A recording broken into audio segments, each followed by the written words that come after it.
You are already poor. Not maybe, not almost. Right now, in this moment, the habits living inside your mind are bleeding your future dry, and most people never find out until it is far too late. 7 invisible patterns. 7 silent killers. And the devastating truth is that every single one of them was installed inside you long before you were old enough to question them. Stay. Because what you are about to hear in the next several minutes is the difference between a life of expanding abundance and a slow, quiet death of unfulfilled potential. Leave now, and you leave with the same architecture of thought that built the walls of the prison you're already standing in. Napoleon Hill spent over 20 years studying the wealthiest, most powerful human minds on the planet. He sat across from Andrew Carnegie. He broke bread with Henry Ford. He listened in private to the unguarded confessions of men who had turned nothing into empires. And what he found was not luck, it was not inheritance, it was not even raw intelligence. What he found was a set of mental habits, precise and identifiable, that separated those who built dynasties from those who simply watched them rise. Bueno, and here's the part that will stay with you long after this narration ends. The habits of the poor are not born of laziness. They are not born of stupidity. They are born of unconscious, inherited programming. They are the cold stone walls of a house built in the dark, room by room, without the builder ever knowing what they were constructing. You are living in that house right now, and in a moment, Hill will show you exactly which rooms to demolish first. Picture a man, a sharp man, a man who gets up every morning before the sun finishes rising. He makes coffee in a kitchen with chipped tile. He drives 45 minutes to a job that pays him just enough to keep him from quitting. He works hard. He does not complain. He believes with a particular low, dry, late afternoon sadness that this is simply how life goes. That money is for other people. That ambition is a young person's game or a rich person's luxury. He comes home, sits in the same chair, watches the same kind of news, and falls asleep with the same unspoken fear sitting on his chest like a cold stone. He is not lazy. He is not foolish. He is not broken. He is simply operating inside a mental architecture designed for survival, not expansion. And because nobody ever handed him the blueprint to rebuild it, he will pass that same architecture, wall by wall, room by room, to his children. Faites bien, because this is where Napoleon Hill drew his sharpest line. The inheritance most people leave their children has nothing to do with money. It has everything to do with the beliefs those children absorb by osmosis. At the dinner table, in the car on the way to school, in the silence between two parents who stopped dreaming years ago. The real poverty is not in the bank account. It is in the inherited mental blueprint. And if you're watching this right now and that man in the kitchen sounds familiar, then what comes next is not just information. It is the most important conversation you will ever overhear. If the ideas in this space have ever felt like the signal you have been searching for in a world full of noise, then make sure that signal stays loud by subscribing right now. The men and women who find their way out of financial limitation do not do it by accident. They do it by choosing, deliberately and repeatedly, to expose their minds to the right frequency of thought. This channel is that frequency. Subscribe and bring someone with you who needs to hear this. And leave a comment below. Tell this community the one habit you already suspect is costing you the most. Because the act of naming it out loud is the first step toward dismantling it. That is not motivational language. That is the neuroscience of pattern interruption that Napoleon Hill understood intuitively before the word neuroscience existed. Now, let us walk into the first room of the house. The first habit that keeps people poor is one that masquerades as humility. It is the habit of thinking small by default. Hill called it the absence of a definite chief aim, and he was not speaking loosely. He meant that the overwhelming majority of human beings move through their entire lives without ever deciding, with precision and emotional fire, exactly what they want. They have preferences, they have vague wishes, they have the occasional daydream that surfaces on a Sunday afternoon before the weight of Monday presses it flat again. But a burning desire? A specific, named, dated, emotionally charged target written down and committed to with every fiber of conscious and subconscious will. Almost no one has that. And without it, the subconscious mind, which Hill described as an infinite storehouse of creative power connected to a force far greater than any individual human intelligence, has nothing to work with. It cannot organize your decisions, your perception, your opportunities around a destination you have never clearly named. Here's a concrete image. Imagine trying to navigate an unfamiliar city in complete darkness, with no address, no map, and no sense of where you're going. You're moving. You're working hard. You might even be moving fast. But every step is random, and random steps do not build empires. They build exhaustion. Think small, and the world will hand you small things. Not out of cruelty. Out of mathematical inevitability. Hill documented this in the lives of hundreds of men who began with nothing. The ones who broke through were not always the most talented. They were the ones who chose with surgical clarity exactly where they were going and refused to let any other thought occupy the throne of their mind for long. The habit to break is this: stop allowing your ambition to be shaped by what seems realistic. Realistic is a word invented by people who settled. Define what you want in precise terms, write it down, give it a deadline. Feel it as already accomplished, and revisit that vision with such consistency that your subconscious mind begins to treat it not as a wish, but as a fact it is simply waiting to confirm. Me sigs? Because the next habit is quieter, and it is far more dangerous. The second habit that keeps people trapped in the architecture of lack is the habit of entertaining fear as a permanent resident. Not as a visitor, mind you, as a resident. Fear of failure, fear of judgment, fear of stepping outside the invisible social contract that says, stay small, stay safe, stay legible to the people around you. Napoleon Hill identified 6 basic fears that he believed formed the foundation of almost all human limitation.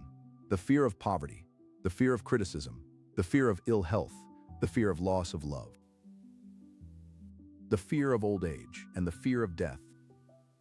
He argued, based on decades of observation and study, that fear of poverty was the most destructive of all. Not because poverty itself is the worst thing that can happen to a human being, but because the fear of it paralyzes action long before poverty itself arrives. Mira, this is the cruel architecture of financial fear. It does not protect you from poverty. It guarantees it, because a mind consumed by fear of losing closes itself to the creative, expansive, generative thinking that produces wealth. The basement of that house, the dark room where fear lives, floods the entire structure. Every decision made from that basement is a decision made in the dark, and decisions made in the dark rarely lead toward light. The person living in fear of poverty works harder, yes. But they work harder inside a system they are terrified to leave. They stay in the job that crushes them because the alternative is an unknown that their fear has painted in the darkest possible colors. They do not invest because investment requires tolerating uncertainty. They do not start the business because the prospect of failure feels like falling off a cliff rather than the necessary price of learning. And here's what Hill found most tragic. The people most paralyzed by the fear of poverty are often not the poorest. They are people who have a little, people who have just enough to fear losing what they have, and that fear, that cold, gripping, rational-seeming fear, is the very lock on the door to everything more. The habit to break is not fearlessness. Hill was not naive. The habit to break is the practice of examining fear rather than obeying it. When fear arises, and it will, ask it a direct question. Is this fear protecting me from a real and present danger, or is it simply the old programming running its familiar, suffocating loop? 9 times out of 10, it is the loop. Recognize the loop, step over it, keep moving. Now here is something most people do not expect Hill to reveal, and I will come back to it in a moment because it connects everything that follows in a way that will change how you see your own mind. The third habit is one worn like a badge of moral virtue, and that is precisely what makes it so lethal. It is the habit of trading time for money and calling it security. The average person in a developed country will work somewhere between 80,000 and 100,000 hours over the course of their professional life. 80,000 hours. Imagine what could be built with 80,000 hours of focused, directed, purposeful creative effort toward a defined financial goal. Now imagine, instead, that those 80,000 hours are sold in fixed increments to an employer who pays the minimum necessary to keep the worker from leaving. That is not security. That is a long, slow, beautifully rationalized form of financial imprisonment. Hill did not condemn employment. He was a pragmatist. He understood that most people begin their journey inside a system not of their own design. But he drew a line, a sharp, uncrossable line between the person who uses employment as a launching pad and the person who uses it as a resting place. The first person is building something in parallel. They are developing a skill, forming a mastermind alliance, accumulating the specialized knowledge that will one day give their own enterprise its competitive edge. The second person is waiting for a retirement that may never come in the form they imagined, while the best, most energized, most creative decades of their life are spent building someone else's dream. Here is the honest, uncomfortable image. There is a locked attic in the house of every person who has traded time for money their entire life. In that attic sit the blueprints for the thing they always meant to build. The business, the invention, the creative work, the investment strategy, the legacy. Those blueprints are gathering dust, not because the person lacked the intelligence to build from them, but because they never forced themselves to go upstairs and open the door. The habit to break is the assumption that security is found in a paycheck rather than in the development of your own indispensable capacity. Security, real security, comes from what you know, what you can do, and the network of powerful relationships you have deliberately cultivated. That cannot be taken from you in a layoff. That cannot be eliminated by a merger. That is yours. Permanently. Start building it today, not next year. And here's where that idea Hill hinted at begins to surface. I told you I would come back to it. Here it is. The fourth habit, and this one is the architectural foundation of almost all the others, is the habit of neglecting the subconscious mind. Hill called it the most neglected force in all of human experience, and he spent more time on this subject than on almost any other in his life's work, because he understood something that most people find deeply uncomfortable. You are not primarily the thoughts you choose consciously. You are the thoughts your subconscious mind runs on autopilot, 24 hours a day, even while you sleep. The subconscious mind does not distinguish between a real experience and a vividly imagined one. It does not separate facts from beliefs. It accepts, with perfect obedience, whatever is fed into it repeatedly and with emotional intensity. And most people, without realizing it, are feeding it a continuous diet of limitation, fear, unworthiness, and lack. Every time someone says, "I could never afford that," the subconscious notes it. Every time someone says, "People like me don't get those kinds of breaks," the subconscious files it. Every time someone watches another person succeed and thinks, unconsciously, "That must be nice, but it's not for me," the subconscious builds another brick in the wall of the room called, "This is the limit of what I am allowed to have." Napoleon Hill's technique of autosuggestion was not mysticism. It was a precise, repeatable method for reprogramming those subconscious walls. The method is this. Take the specific financial goal you have defined, the one with a number, a deadline, and a clear description of what you will give in exchange for it, and read it aloud, twice daily, morning and night, with every ounce of emotional conviction you can summon. Not as an intellectual exercise, as a feeling. See it, feel it, inhabit it. Bueno. Hill understood that the subconscious mind responds to emotion far more powerfully than to logic. Logic tells you that you want to be wealthy. Emotion tells your subconscious that you already are.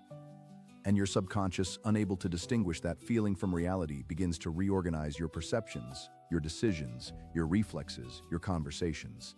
The opportunities you notice, the connections you pursue, the risks you are willing to take, all of it. Around the reality it has been instructed to confirm.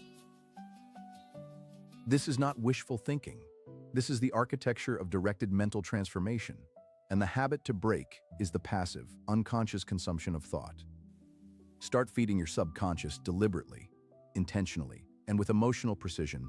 What you feed it is what it builds, and what it builds is what you live in. Low-ves? Because if you can feel the weight of what that means, then you're already standing in a different room than the one you were in at the beginning of this narration. The fifth habit that keeps people locked in financial limitation is one that sounds almost like a virtue until you see what it costs. It is the habit of isolation, of believing that the path to success is a solo journey, that asking for help is weakness, that collaboration is compromise, that the self-made individual is the highest ideal. Napoleon Hill would dismantle that belief with a single observation. There has never been a self-made millionaire. Not one. Every person who built extraordinary wealth did so by harnessing the collective intelligence, energy, experience, and network of other minds. He called this the mastermind principle, and he considered it one of the most powerful forces available to any human being who had the wisdom to use it. The mastermind is not a committee. It is not a networking group where people exchange business cards and make no real commitments. It is a small, select group of people aligned around a common purpose, meeting with regularity and absolute trust, each bringing a specific strength or perspective that the others lack. When two or more minds are brought together in a spirit of perfect harmony toward a definite end, Hill argued, a third mind is created, something greater than the sum of its parts, a collective intelligence that no individual member possesses alone. Consider what Carnegie understood that most of his contemporaries missed. He was not the most technically brilliant man in the steel industry. He said so himself. What he was, without question, was the most skilled assembler of brilliant minds. He knew how to find the people who knew what he did not, how to align their interests with his own, how to create an environment in which their combined intelligence produced results that any one of them alone could not have imagined. The person who works alone, who trusts no one, who guards their ideas out of fear of being copied, who refuses to share credit, who builds walls instead of doors in every professional relationship, that person has already chosen their ceiling. It is low, it is fixed, and it will stay fixed until they break the habit of isolation and learn to build with others rather than in spite of them. The habit to break is the mythology of the solitary genius. Find your mastermind. It may start with one other person. It may be the partner, the mentor, the colleague whose strengths complete your weaknesses. Begin the alliance. Feed it with consistency and transparency and mutual commitment to growth. That alliance will become one of the most valuable structures in your financial life. Now pause for a moment, because the next habit is one that almost nobody names. And once you hear it, you will recognize it everywhere, in other people, and then uncomfortably in yourself. The sixth habit is the habit of consuming without creating. It is the habit of spending the majority of one's mental energy receiving, watching, scrolling, absorbing, reacting, but almost none of it producing, building, creating, offering, or solving. Hill observed that the wealthy mind is a generative mind. It does not merely respond to the world, it proposes something to the world. It brings an idea, a solution, a product, a service, a perspective that has value, and then exchanges that value deliberately for compensation. The wealthy person is always asking, what can I create that someone needs? The poor person is always asking, how can I get more of what already exists? That is not a moral distinction. It is a structural one. The creator builds doors. The pure consumer waits behind walls.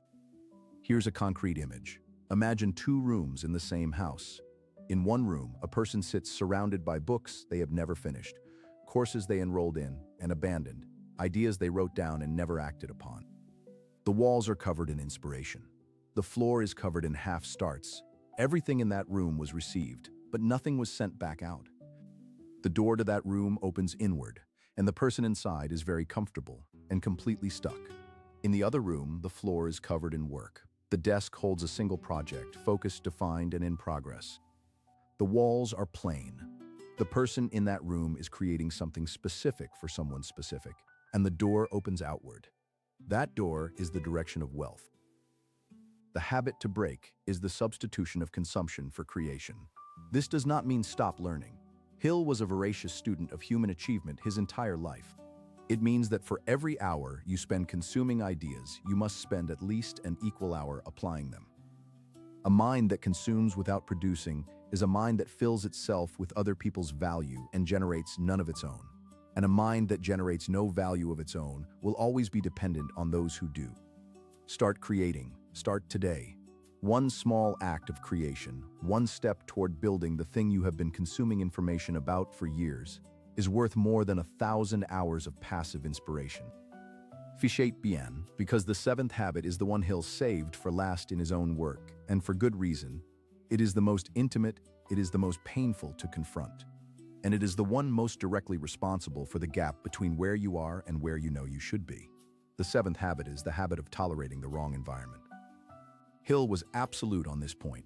You cannot sustain a mind of abundance in an environment of poverty. Not physical poverty alone, mental and emotional poverty. The poverty of the conversations you have. The poverty of the standards held by the people closest to you.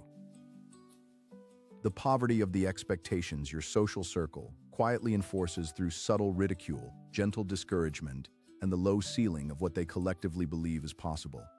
Every environment has a thermostat.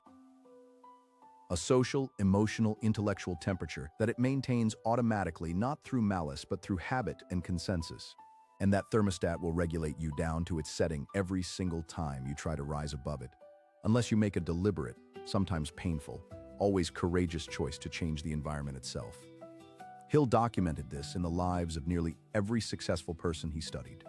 Almost without exception, the moment of transformation in their story involved a change of environment. A new city, a new circle, a new mentor, a new set of conversations. Not because their old friends were bad people, but because the old environment had a ceiling built into its very walls. And no amount of individual effort can overcome the gravitational pull of a collective belief in limitation. Here is the tragedy, the real tragedy that Hill felt most deeply, and you can feel it in the weight of every page he ever wrote. Most people never change their environment, not because they cannot, but because the familiarity of limitation feels safer than the uncertainty of expansion. They stay in the room they know, even as the walls close in, even as the foundation cracks, even as the people they love watch them slowly settle into a life smaller than the one they were capable of building. And those people, those children that partner, those future generations that Hill thought about constantly, they inherit the thermostat. They grow up inside a house whose temperature was set by fear, by settled expectation, by the quiet resignation of a person who once had a burning desire and slowly let it cool.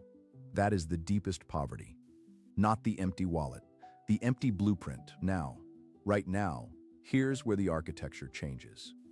Because everything Hill discovered, every principle drawn from 20 years of research into the minds of the most successful human beings alive during his era, points toward a single unified conclusion. The transformation of outer circumstance begins, without exception, with the deliberate transformation of inner architecture. And that transformation is available to every single person watching this, regardless of where they started, regardless of how long they have been living in the house that limitation built. Here's how it begins, concretely and specifically. The first thing to do today, before anything else, is to write down your definite chief aim, not a vague wish. A specific statement, a number, a deadline. A clear description of what you will give in exchange for what you want to receive. Hill was precise about this because precision is the difference between a goal and a dream. Dreams float, goals have weight. Write it in the present tense, as though it is already true. Not, I want to earn $100,000. I'm earning $100,000 by December 31st of next year, and I am providing this specific value in exchange for it.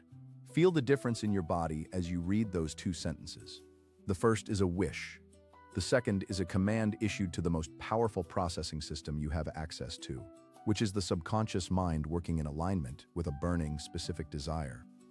Read that statement aloud with emotional fire twice every day, morning and night, without exception. Hill was not asking you to believe it intellectually at first. He was asking you to repeat it with enough emotional intensity that your subconscious mind eventually stops treating it as a foreign instruction and starts treating it as an established fact to be confirmed. The second concrete step is to audit your environment immediately. And honestly, write down the 5 people you spend the most time with. Write down the average financial result, the average level of ambition, the average quality of conversation in that group. If that average is below where you intend to go, it is not a judgment of those people. It is data about the thermostat you are living in, and that data demands action. Not cruelty, not abandonment, but deliberate, intentional exposure to a higher temperature environment through books, through communities, through mentors, through every available channel that puts you in consistent contact with minds operating at the level you intend to reach. Hill was insistent on one specific form of this. Find at least one person who has already achieved what you are pursuing and study them with the same intensity a medical student brings to anatomy, not to copy their tactics, but to internalize their mental architecture, the way they think about problems, the way they respond to setbacks, the standard they hold for themselves and the people around them. That mental architecture is the real inheritance. The money is simply what it produces. The third concrete step is to identify the fear that has been making your decisions for you, and to begin making one small decision per day in direct defiance of it. Not a massive, life-altering leap. One small, deliberate act of courage. Hill understood that courage is not the absence of fear. It is the practiced habit of action taken in the presence of fear. And like all habits, it is built through repetition, not inspiration. 1 act today, 1 act tomorrow, 7 acts this week, 30 acts this month. And at the end of that month, you will have built a new room in the house of your mind, a room with a door that opens outward, a room whose walls are made of something harder and more durable than the fear that used to live there. Tina Sentido? Because here is what Hill would want you to understand about the compound effect of these 3 steps taken together. They do not work in isolation. They work as a system. The definite chief aim gives the subconscious mind a destination. The environmental audit removes the gravitational pull of limitation that would otherwise drag you back before you gain real momentum. And the daily act of courage breaks the neural pathway of fear and begins building, step by step, the new pathway of expansion. Together, they constitute the minimum viable architecture of a mind in transformation. Now, here's what most people miss about this work, and it is the thing that separates the people who apply these principles and change their lives from the people who find them inspiring for a week and then return to the old house as though nothing happened. The people who change do not wait until they feel ready. They understand at a deep level that readiness is not a feeling that precedes action. It is a feeling that follows it. You will never feel ready to leave the familiar architecture of your current limitations. You will never feel ready to name a goal so specific that failing to reach it becomes a concrete, measurable reality, rather than a vague sense of not quite making it. You will never feel ready to confront the fear, to change the circle, to begin creating instead of merely consuming. Readiness is the lie the old house tells you to keep you from building the new one. And here is the cost. Here is the number that Hill would want you to sit with quietly in whatever room you are in right now. The average human life, assuming you are somewhere between 25 and 55 years old right now, contains perhaps 20 to 40 more years of genuine productive capacity. 20 to 40 cycles of seasons in which you can plant, tend, and harvest. 20 to 40 windows in which the decisions you make will compound year over year into either a legacy of abundance or a testament to the power of fear. Every year spent in the old house is a year that cannot be recovered. Every year spent allowing the 7 habits to run without interruption is a year in which your children are watching, absorbing, inheriting. They are learning from you what it looks like to live with a burning desire or without one. They are learning what it looks like to face fear or to obey it. They are learning what a human life spent in creative abundance looks like, or what a human life spent trading hours for survival looks like. That is not an abstraction. That is a living, breathing transmission happening in real time in your household right now.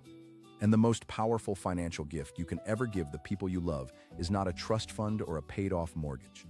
It is the sight of you choosing, with intention and courage and daily practice, to rebuild the architecture of your own mind. Imaginate por un momento.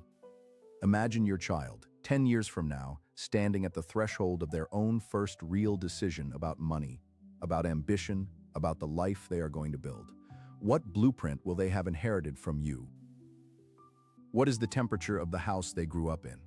What did they learn, not from what you said, but from what you did, about what is possible for a person who decides to stop being governed by inherited fear? That image, that specific child at that specific threshold is worth more as a motivator than any financial goal you could write on a piece of paper. Because wealth, real wealth, the kind Hill spent his life mapping, is never really about the individual who earns it. It is always ultimately about what it makes possible for the people that person loves and the generations those people will shape. Mira, Hill met men who had accumulated extraordinary wealth and found it hollow because they had built it alone in isolation without purpose beyond the accumulation itself. And he met men who had built wealth with a burning, specific, other-directed purpose for their families, for their communities, for an idea larger than their own comfort. And in those men, he found something different, entirely. He found a quality of aliveness, a fire in the room of their minds that no setback had ever fully extinguished, because the fire was not burning for them alone. It was burning for something that mattered beyond their own reflection. That is the final principle, the one that runs beneath all the others, like the foundation stone of a building that will outlast the builder. Your definite chief aim must be connected to something larger than personal gain. Not because altruism is a moral requirement, though Hill believed deeply in contribution, but because a purpose anchored only to personal desire is fragile. It cracks under the weight of real setbacks. A purpose anchored to the people you love, to the legacy you are building, to the world you intend to improve through the vehicle of your own wealth and capability. That purpose is structural. It holds under pressure. It holds when the fear comes. It holds when the environment resists. It holds when the old house makes its most seductive case for why you should simply come back inside and close the door. Do not close that door. You have spent years, perhaps decades, living inside the architecture of inherited limitation. You have learned, without knowing you were learning, the 7 habits that keep people poor. You have been inside rooms built by other people's fears, furnished with other people's ceilings, heated to a temperature set by people who settled long before you were born. But you know something now that you cannot unknow. You can see the rooms. You can name the habits. You can feel with a precision that was not available to you at the beginning of this narration exactly which walls need to come down and exactly what tools are available to demolish them. That is not a small thing. That is the beginning of everything. Napoleon Hill spent a lifetime studying the distance between where a person is and where they are capable of going. And the conclusion he returned to, again and again, across every interview, every case study, every conversation with the most powerful minds of the industrial age, was this: the distance is never as far as fear makes it appear. The door out of the house of limitation is always closer than the person inside it believes. It is always, without exception, unlocked. What has been keeping it shut is not the lock. It is the habit of assuming the lock is there. So here is the instruction, clear and final, and yours, to act on the moment this narration ends. Write down your definite chief aim. Read it aloud with fire this morning and tonight. Name the one environment that needs to change. Take one small action today in direct defiance of your most familiar fear. Find one mind to align with in common purpose. That is the blueprint. Not complex, not hidden, not reserved for the few. The house you build from this day forward is yours to design. The rooms you fill it with are yours to choose. The temperature you set is yours to determine. And the blueprint you leave, the one your children will find when they go looking for the foundation of who they are and what they believe is possible for them. That blueprint begins today with the decision to stop living in the house that fear built and to start building the one that you, with a burning desire and a mastermind and a daily practice of deliberate, courageous action, have always had the capacity to construct. The door is open. It has always been open. Walk through it.